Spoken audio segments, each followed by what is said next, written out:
Land of Oz is a creepy, abandoned theme park that opens once a year for anyone who dares to visit.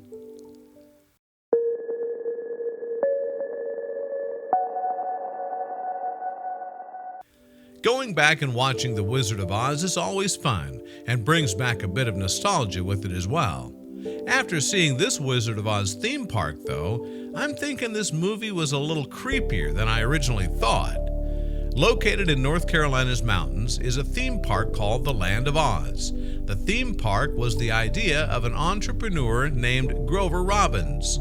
He thought Beech Mountain, North Carolina, would be a perfect location because it would attract families and money to this resort town. On June 15, 1970, owner Debbie Reynolds decided to open the doors to the public with a little help from her not-so-well-known daughter at the time, Carrie Fisher.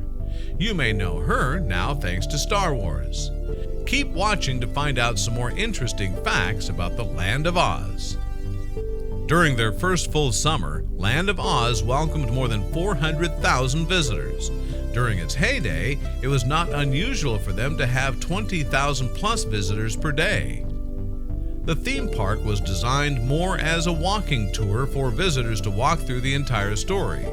They would start at the farmhouse where they would find Aunt Em in the kitchen. As visitors would stand in the kitchen, they would start to hear the sound effects of the tornado and then would be ushered into the storm shelter where they would wait it out with one of the many Dorothys that worked at the Land of Oz. After the tornado passed, a door in the cellar would open where visitors would see a tilted version of the farmhouse, recreating the damage from the storm.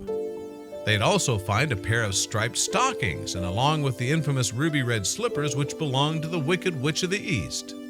There is still a yellow brick road that goes throughout the abandoned theme park. Since closing 10 years after the theme park opened, it has since become the victim of fire and also theft. Not only did vandals steal props, they even stole entire buildings.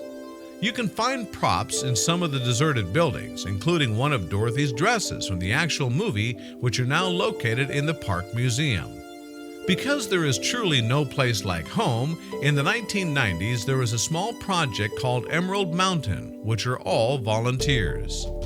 They started to restore the park slowly but surely.